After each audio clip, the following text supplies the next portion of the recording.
Hello, my name is Mary Harelkin Bishop, and I am the author of the books that you see here.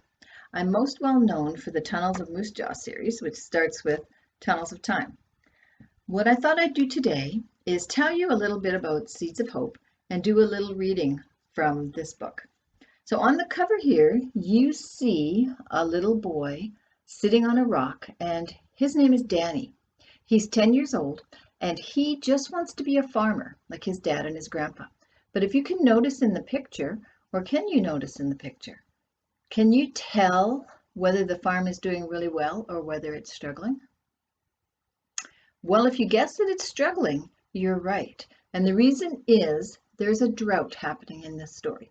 A drought means that there is no water, there's no rain, and the plants are not growing as they're supposed to. And so many farmers in the area where Danny lives are starting to either think about selling their farms and moving away, or are actually auctioning off their farms and moving. And Danny is worried that that's going to happen to his family. His dad takes a job at the potash mine to help support the farm, and Danny and his grandpa are taking care of the farm. In the meantime, Danny is also going to school, and he has some troubles happening at school.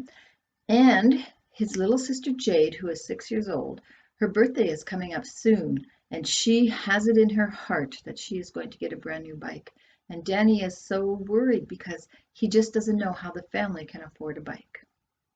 One thing that happens in rural Saskatchewan in the prairies is that there are grass fires or prairie fires, and that's very common. The fires can happen because of thunder or lightning and storms.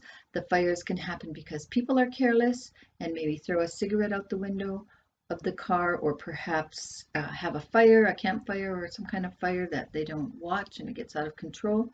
But a really common way for grass fires and prairie fires to happen is when trains go by. And so there's a train that goes by, the tracks are right near Danny's farm, and a prairie fire happens. I'm going to read you the part where the fire is happening. It's right near the beginning of the book, and I'll talk to you a little bit about that afterward. So Danny has seen the fire. "Where's the fire?" Papa yelled. "There!" Danny gestured wildly, and everyone turned to look. The flames were clearly visible now and getting bigger by the second. A huge orange and red curtain of fire had already burned the wild grass growing on the embankment near the railroad tracks.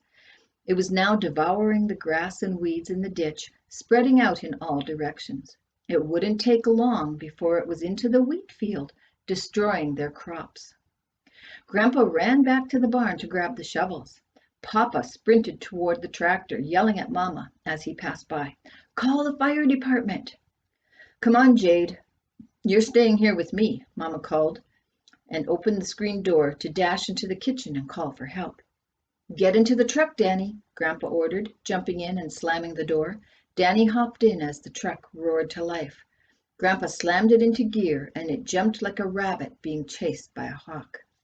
The truck bounced over the lane, past the barn, and into the field, flattening the pruny crops as it went. Danny hung on for dear life, his bottom almost lifting off the seat with every bump. Papa was following along more slowly in the tractor, pulling the plow behind. "What if we don't make it in time?" Danny questioned in panic.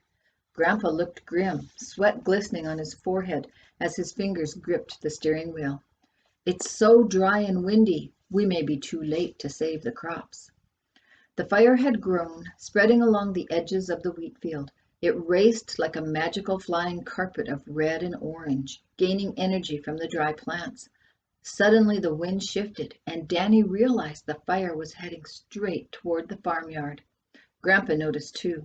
He stomped hard on the gas pedal, urging the pickup truck to go faster. "Let's hope we can protect the house," he said. They reached the edge of the fire, and Grandpa slammed on the brakes and threw the truck into park. "Grab a shovel and beat out the little bits of fire along the edges. Don't get too close. Watch the wind direction, and remember, stop, drop, and roll if you catch on fire. Whatever you do, don't run." Grandpa stopped talking for a second and cast a worried look in Danny's direction. "Maybe I should have left you back at the house. I don't want you getting hurt." "I can help, Grandpa. Danny stated, throwing open the truck door. "I'm old enough." Grandpa grabbed Danny's arm as he scooted off the seat. "This is a dangerous job, Danny. Maybe 10 is too young to fight a prairie fire. But I was 10 when I fought my own first fire out here, and it was in this field, too." Shaking his head, he quickly roused himself, bringing his mind back to the fire raging nearby. "Just be careful." "I'll be okay, Grandpa. I'll be careful." Danny felt proud to be able to help, but scared at the same time. Fear clogged his throat, but he did as he was told, grabbing a shovel and dashing toward the fire. The fire roared, crackling and popping as it ate up the dry crops. It sounded like a freight train racing toward him. Danny could feel intense heat on his face and hands when he faced the blaze. He was sure the plastic grip of the shovel would be melted away in no time. The smoke swirled around him, enveloping him in a dark cloud. He inhaled, choking and coughing. I'm not going to tell you what happens with the prairie fire, but I don't know if you can notice that that part of the story took place right near the beginning of the book. And an author often puts something exciting right at the beginning of the story so that readers will be really interested and want to read and see what happens. So I hope that you will pick up Seeds of Hope and find out what happens with Danny and his family. And I will talk to you again soon. Happy reading.